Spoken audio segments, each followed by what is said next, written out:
Hello beautiful soul! Welcome back to my channel. This is my Ami from Japan, Kabayan Pisces. This reading is for you. Tingnan natin ang iyong December 1 to 15. Maraming salamat muna sa aking mga subscriber, new subscriber, cross-watcher, at sa mga bagong pasok dyan. Welcome na welcome kayo sa bahay ni Ate Aimee. Salamat din sa nakataba ng puso ninyong mga comments at sa mga nagpa-personal reading. Marami pong salamat. Kung gusto niyo na energy niyo lang talaga, ang gusto niyo makuha natin, all the details is in description below.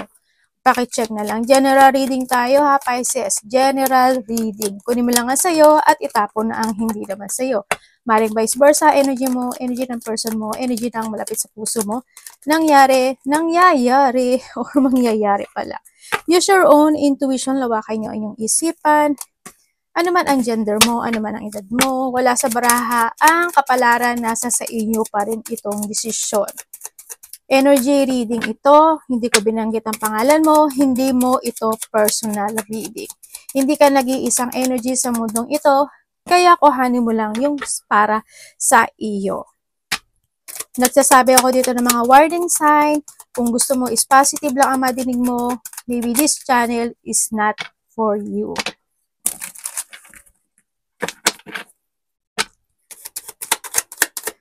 Pisces. Uy, mukhang ready ka na. Anak ko naligo. Uy, yung iba dito, may mga paglilinis, ano? Siguro hando ka na sa sitwasyon mo na may mga itatapon ka mga bagay, maglilinis ka ng mga bagay-bagay, nang hindi mga ginagamit, yung mga sira, or you need. No? Sa iba dito is may mga paglipat. Pwedeng lilipat ka sa bagong bahay mo, ganyan, may mga paglipat ng new place, new work, kung ano man yan, o may lilipat. Pwedeng may lilipat papunta sa'yo, or kaya lilipat ka sa kabilang kwarto. Paglipat ba yun ate? O, pwede rin. Okay, magkakaroon ng spiritual development, at iba dito is enlightenment, and may magkakaroon ka ng mga awareness. Mas more ka magiging aware at mas more ka magiging understanding to 1 to 15. Pwedeng sa mga anak mo, sa katrabaho mo, sa kaibigan mo, sa magulang mo, or sa sarili mo, ganyan. Mas more ka siguro magtataas sa intuition mo this time. Work achievement and success. Nandito yung sitwasyon na siguro nahado yung iba dito is mas more ka magiging aware sa trabaho mo. Ganyan, halimbawa, kasi ayaw mo masugatan, ayaw mo nang masaktan, ganyan, maaari mas more ka magiging aware, o kaya kung sa trabaho din, nahandin yung, o trabaho o karelasyon, ganyan. Handin yung may mga bagay na iintindihin mo, ganyan.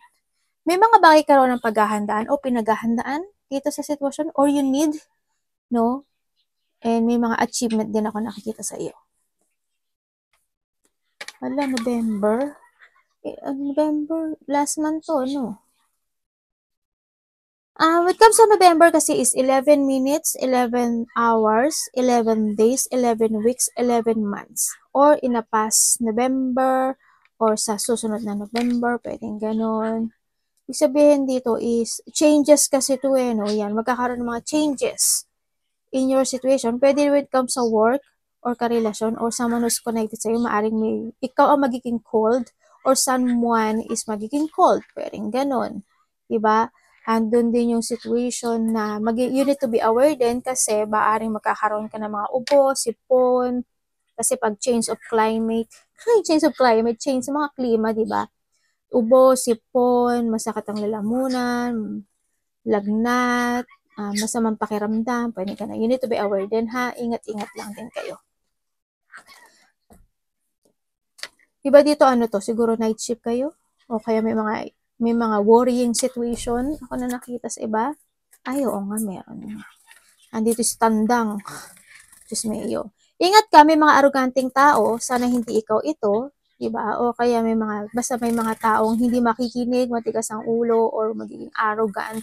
Pwedeng kapatid mo, anak mo, kasama mo sa trabaho, karelasyon mo. Kung sino man yan, na makapagbibigay sa iyo ng sadness or emotions dito sa sitwasyon. May mga sitwasyon na i-work it hard mo kahit mahirap, may mga ganun. Also dito is, you need to put boundaries, or you have a boundary, no? sa iba sa inyo. Ay, ano ba yan? Meron ka ng November, meron ka pang September. September 9. November o malapit sa puso mo. At saka September, malapit sa puso mo. Birthday, ganyan. O kaya dito September is September tuloy. 9? 9 days, 9 minutes, 9 hours, 9 days, 9 weeks, 9 months. Or in the past September or sa next September. Dito kasi is, ano to kung titingnan ko siya, ang dami mong iniisip. No, pwedeng busy yung maraming gumugulo sa isip mo o kaya marami kang iniisip ng mga bagay-bagay, ganyan. May mga worried ka, worrying situation. Yun, kung dito naman sa work, syempre hindi ko naman alam naman natin sa sarili natin na iba-iba kayo ng ugali, ganyan. 'Di ba? Kasi nandito rin si Rooster. Ganun talaga ang life, no? O pwede rin sa magkakapatid, kapamilya, kung ano yan. May mga gumugulo o may mga pag-iisip na mga sitwasyon sa buhay mo. Oy, andito rin yung sitwasyon na may mga kailangan daw na alamin mo muna o may mga bagay na kailangan mo muna ng information, aralin. Maaaring may mga ganong sitwasyon ka na gagawin 1 to 15 or kumbaga wag ka rin maging impulsive in life. Pwedeng ito yung maging ikaw. Halimbawa, magkaroon ka ng self-delusion or maging impulsive ka in your situation na akala mo, tapos bigla ka naging ganito, nagkukuroko, gumanon ka, diba? Nagtatatalak ka agad, babae ka man o lalaki. Siguro, isa rin to na mas makakatulong sa'yo na kinakailangan mo muna na you need to see the fact yung mga sitwasyon, ano, o kaya may mga bagay lang kailangan na harapin muna, diba? Or kailangan mo nang ayusin bago maging tandang sabi gano'n yan. O kaya may mga bagay ka na maghahanap ka na mga pag-aaralan, maghahanap ka ng information or may mga aalamin ka mga bagay, mga ganyan. By this December. Ilagay natin to dito. Ito pagsamahin natin to si September and November. Tapos ito yung maganda. Tapos ito. Sa iba naman dito, ingat ka kasi pag sasamahin ko to, ibig sabihin may tao dito na nagmamatsyag sa'yo. May tao na nakatingin sa'yo. No? Yan, baka hinahanapan ka ng mali sa trabaho mo, ganyan. O kaya ikaw ito, kung sa relasyon yun. Yan, tingnan natin. Wealth investment and mega project. So, iba dito, maaaring nandun ka sa point na maaaring gusto mo bumili or mag-invest. Pwedeng stock, real estate, bahay, lupa, pwedeng ganun. Or maybe, nahandun din na any investment, kung business man yan or ano man. O kaya, iba dito is, mga nagpaplano kayo, di ba? O kaya, ang trabaho mo talaga is in a real estate. Pwedeng ganun. Maaaring may mga pag-uusapan din kayo related to a property or bahay sa iba sa inyo.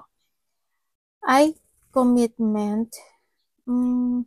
Iba dito, parang nandun ka sa point na you fooling yourself in a situation na makuha o makamtan o makamit yung bagay na yun. Kaya nandito ka rin. Yan, dito sa September and November. Yan, pero baari na dito rin yung sitwasyon si Vine, ano? Yun ang nakikita ko. Pero kung dito sa sitwasyon na to kailangan nyo dito na ka muna ng mga information kasi isa yun sa makakatulong sa'yo. Kumbaga, halimbawa, gusto mo ng mga wag kang pabigla-bigla. Pag-isipan mo munang maigi. Mag-research ka muna at magkaroon ka muna ng options in life kung saan ang mas maganda. Preparation, prompt arrangement. May mga paghahandaan by this 1 to 15. Yan. May mga paghahandaan. May mga i-arrange ka na bagay o sitwasyon sa buhay mo. Halimbawa, magkakaroon kayo ng mga pagkikita-kita, magkakaroon kayo ng parties, magkakaroon kayo ng celebration, ganyan. O kaya, investing. Diba? Halimbawa, ganon. May mga i-prepare din yung iba. Ganyan. Kung saan man yan. O halimbawa is, pupunta ka ng Tokyo, pupunta ka ng city, pupunta ka ng Manila, magta-travel ka, malayo, malapit yan. Basta kung ano man yung sitwasyon na yan, parang you are ready to go situation. Depression, phobia, and paranoid. Hindi naman maalis, siyempre pag may positive, may negative talaga. Magkakaramdam ka siguro ng depression. Siguro, dahil kung busy ka, lalo na kung busy ka, diba? Para nandun sa napapagod na ako, gusto ko magpahinga, kahit masakit yung ulo ko, kahit ganyan. O kaya naman, may come sa trabaho, nandun yung mga taong paranoid, overreact, exaggerated, yung mga gano'n. O kaya kapatid mo, magulang mo, karelasyon mo, pwede gano'n, sa aspeto ng buhay mo yan. Yan, may mga ganun. May mga gugulo sa isipan mo dito, sa nakikita ko dito. May mga pag-iisipan ka na pwede ka mag-worried. Iba dito, there's a phobia. Ibig sabihin, may mga bagay na paulit-ulit o nangyari noong pwedeng maulit muli ngayon. Pwedeng may sakit din kayo, baka na maharap ka sa depression situation. Energy niya. Energy ni Pisces. Pwede ring pagod yan. Ay. Diba? Nalo, lumabas pa talaga. Energy niya po.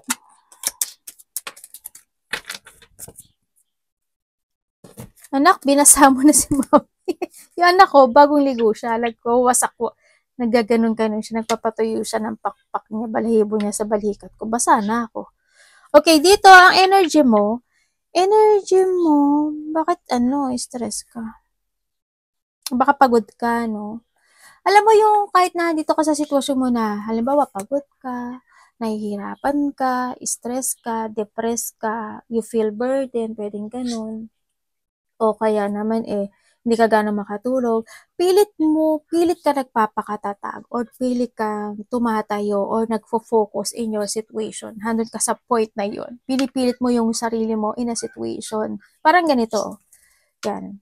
Pinipilit mo yung sarili mo sa sitwasyon kahit na nahihirapan ka.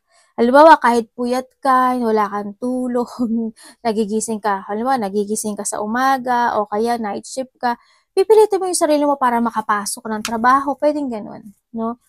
Yan. Magpapakatatag ka, magpapakatibay ka ng loob, magpapakalakas ng loob, or kung ano man yan. Yun ang nakikita ko sa'yo. Magpo-focus ka pa rin. And then also, energy mo, medyo hindi magiging maganda yung timpla mo. Yan yan, ang nakikita ko. Siguro, sa hoping hindi maging moody. Kasi lalo na, di ba, pagka medyo walang tulog talaga. Natural kasi sa tao, pag wala kang tulog, huwag mong banggain or huwag mo salungatin kasi mainit talaga ulo niyan. Or magiging moody talaga. Ranaskut na rin yan. Yan. Yung iba sa inyo is malalack of idea ka or mawawala ka sa plano mo, ganyan. Ang energy mo. Yan, may mga bagay na hindi mo gaano magagamit yung lutang. For the best is lutang.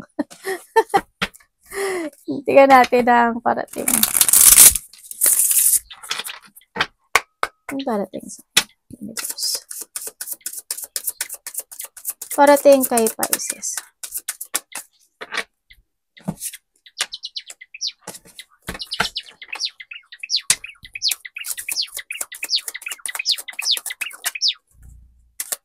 Parating po kay Pisces. Huwag nyo ipilit na energy nyo to ha, kasi energy reading tayo. Hindi ko binanggit yung pangalan nyo. Ay, luga. Ano ba yan? Okay, parating sa iyo. Ay, ganun.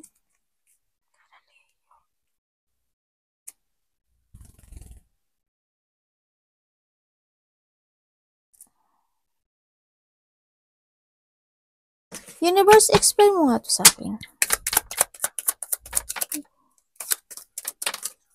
Ay, ano ba yun? Diyos may marimar talaga. Okay, parating sa'yo. Parating sa'yo, may tao dito na magsisinungaling. May tao dito na mapaparanoid. Or may tao dito na paniniwalain kanya sa gusto niyang sabihin sa'yo. Pwede rin na may magmamarunong, magmamatalinuhan, pwede gano'n. Sana hindi ikaw ito. Merong tao dito na hindi makikipag-cooperate sa ibig sabihin, hindi siya makikinig sa mga sabihin mo. Or maybe this is you, hindi ka makikinig sa sabihin niya. Ganyan. May tao na magiging selfish, insecure, magkakaroon ng mga hot temper situation, Ayan nga, unfaithful, moody, ganyan. Ako nakikita, magiging masungit, may tao na magagalitin. And then also, parating sa'yo, meron ka daw na isang sitwasyon na magkakaroon ka ng desisyon. Pwede, halimbawa sa opportunity mo, parang mag-iisip ka ng isang sitwasyon na, halimbawa na may trabaho ka, gusto mo na umalis sa trabaho mo, o kaya gusto mo mag-investment, pero handin ka sa pag-iisipan mo, kailangan, isipin mo maigi, kailangan ko ba to? Ito ba yung gusto ko? Ganyan ba talaga? Ganito ba? Ganon. Kaya nandito si Vine. No, yun nakita ko dito. And also, parating sa'yo, merong pagbaksak na magaganap. Hindi ko alam in what way. May pagbaksak, may pagguho, may pagkasira na magaganap. Pwede halimbawa, nahulog ka. Huwag naman sana. Okay, nahulugan ka nung ano. O kaya, merong, may magbe-breakdown. Ganyan. May magbe-breakdown sitwasyon. Dito rin sa sitwasyon, may mga sitwasyon daw na hindi talaga pwedeng maasahan. Or itong tao na to is hindi talaga siya pwedeng pagkatiwalaan. And you need to decide.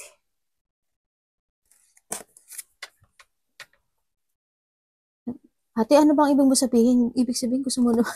Hindi naman. Hindi. Depende yung halimbawa.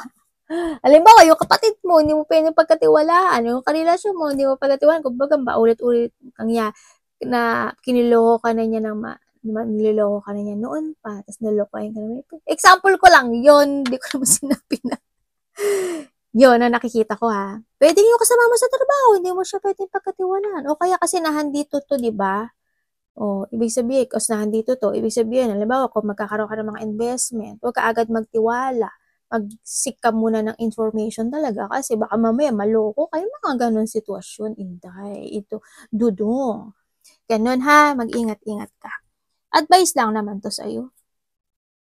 Kasi baka mamaya, hindi maging maganda yung situation in life.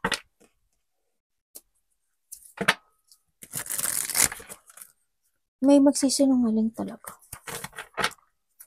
May tao ditong troublemaker, ano? May taong troublemaker. Sana hindi ikaw. May bullying din. Dedmahin mo na lang tong mga to. Diba dito may mga darating sa yung opportunity. Bago. May taong ayaw niya ng may tao dito na ayaw niya ng challenge. Ganun. May let go ka raw, Pisces. Anong dapat iwasan ni Pisces? Naku, makatawagin na ako ng anak. Ano dapat iwasan ni Pisces 1 to 15? Uy. Ba? Parang nagko-connect yung Nagko-connect to Okay, dapat mong iwasan. Syempre yung mag-rush na mga bagay-bagay. Yung ma-out of control ka, ganyan. Not to speak out. Iwasan mo yung hindi ka magkaroon ng pag-a-analyze or hindi mo i-progress yung mga bagay or hindi ka magkaroon ng strategy. Iwasan mo rin na maging maiksi yung pasensya mo. Iwasan mo yung kalungkutan, yung mga bagay na not to accept.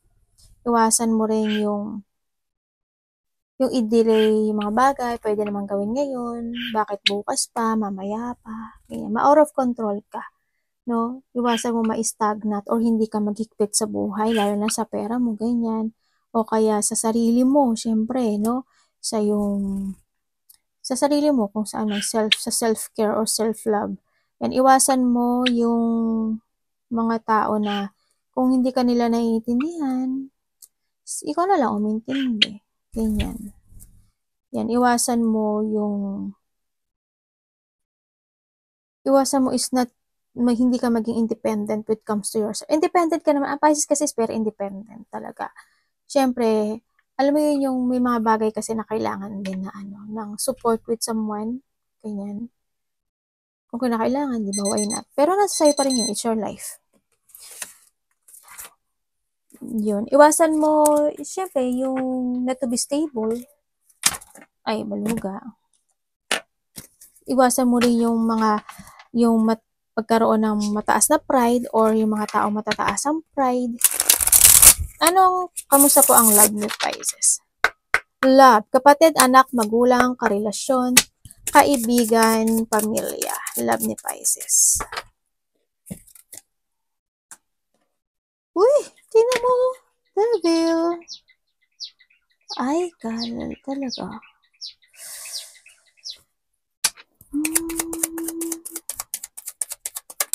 Parang may konting something sa love mo.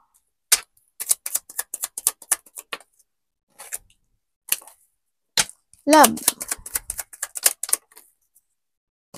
Okay, when it comes sa love,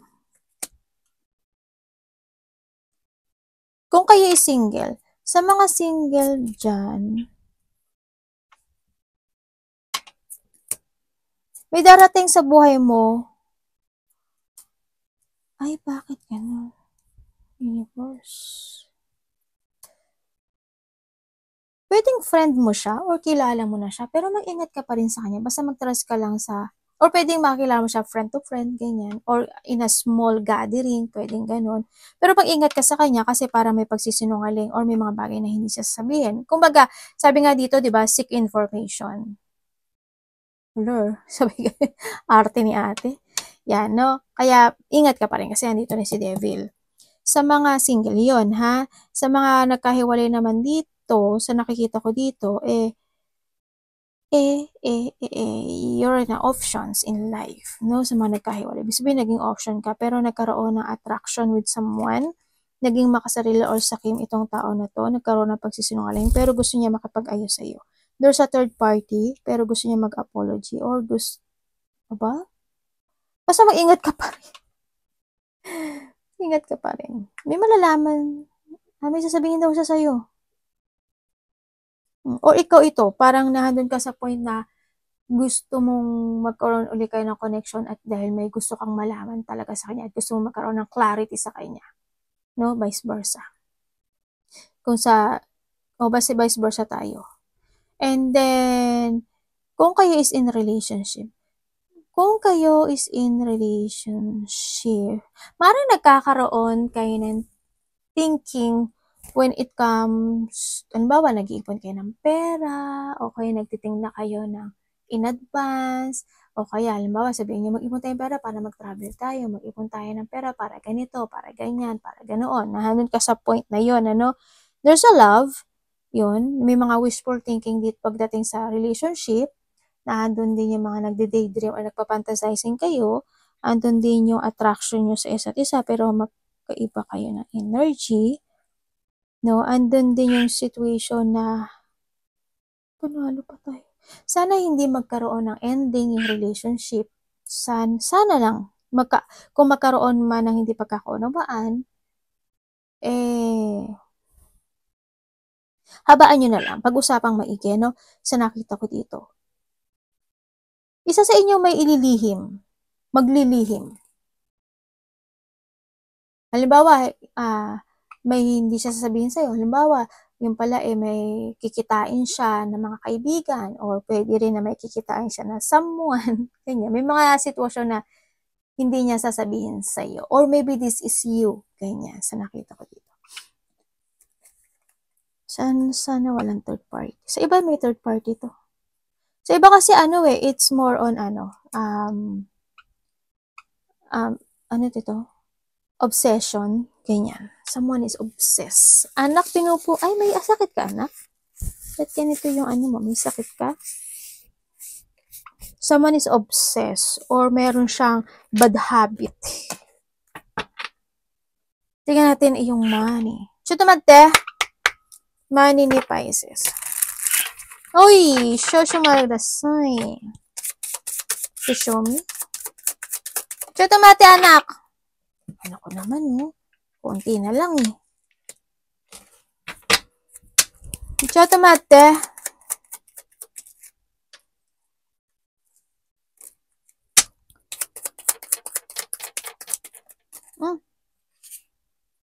Ano po ito, universe?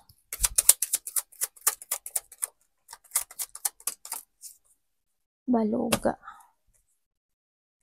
Sa iba dito, meron daw kayong ano. Okay, when it comes sa money mo, responsable ka naman pagdating sa money mo. You're very responsible person, no, sa pag-aalaga ng money mo. Kaso, ang nakikita ko dito, related work and money to ha. When it comes kasi dito, parang merong mga tension or may mga unresolved situation, pwedeng ganon, in the past na related ang money. Pwedeng sa family mo, pwedeng sa'yo, ganyan, ako nakikita. Or sa iba naman dito is,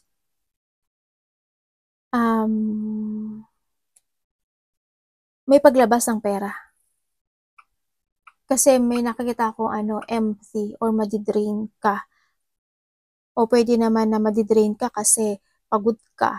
Diba? Kaya nakikita ko energy dito. Merong sitwasyon pagdating sa'yo na sa inyo sa trabaho medyo naboboard kayo, no? Yan, you feel bored, ganyan. May sitwasyon sa buhay mo na nangyari na noon na mauulit muli ngayon.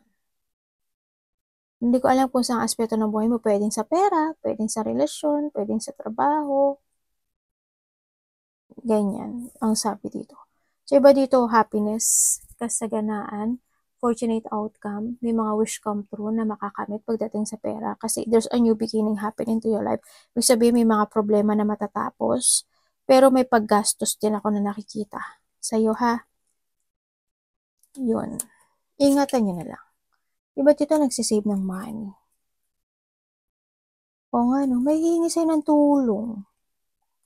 Magkakaroon kayo ng pag-uusap sa pera or may makikipag-dealing ka or may makapag-dealing sa'yo pagdating sa pera. May pag-uusapan. Advice. Pwede din sabi dito kasi andito sa real estate. May mga partnership. Kung may mga business kayo or thinking about something, investing something. Chudomate, anak. Hoy! Chudomate!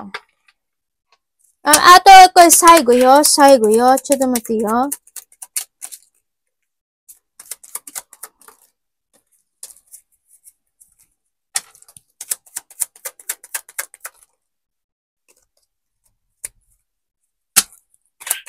ちょっと待って、anak.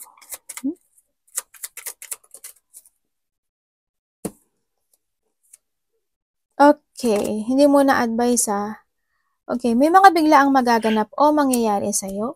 Ganyan. Magkakaroon ng mga celebration, getting together, may mga fun, happiness, enjoyment, situation. Yan, o may mga birth celebration nga, meron. And then, maaari ba dito, getting together ng close relationship, family unity, reunion, surprise parties, event is coming. Pwede rin na may coming home. Pwedeng uwi ka ng Pilipinas, uwi ka ng probinsya, pupunta ka ng probinsya, pupunta ka ng kalapit baryo, or may darating na galing ibang bansa, papunta sa'yo, ibang probinsya, papunta sa'yo, or kalapit baryo, ganyan. May pauwi or may parating, ibig sabihin. And then also, ang nakikita ko rin dito sa'yo,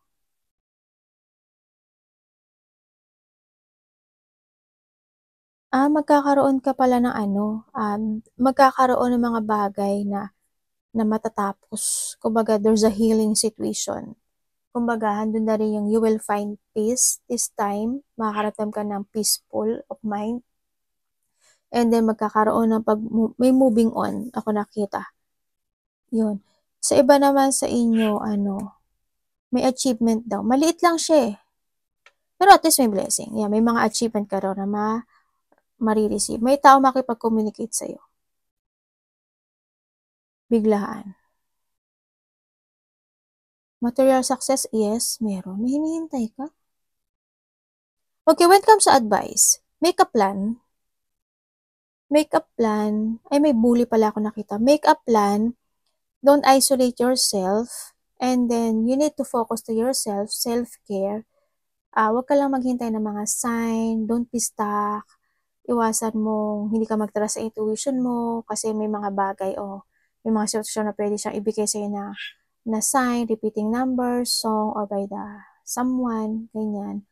And then also, starting to structure, to reveal yourselves and save money. And then also, focus lang. Focus, kung pagod ka na, magpahinga ka, ganyan. Mag-rejuvenate ka, mag-recharge ka, mag-rest ka. Lasapin mo yung rest mo if ever kung kinakailangan. May mga sitwasyon din na need mo na mga strategy, i-analyze mong maigi at may mga bagay na need to progress. Sabaan mo pa daw yung pasensya mo in some aspect of your life. Start a new beginning. Siyempre, you have an ability to manifest, ha? Kaya ingat ka rin when it comes sa manifestation kasi talagang making things happen yung manifestation mo. Kasi iba dito is meron kayong Pisces kasi is psychic. Born kayo when it comes to a psychic ability or malakas yung intuition niyo talaga sa iba sa inyo. Arigatou namaste, God bless.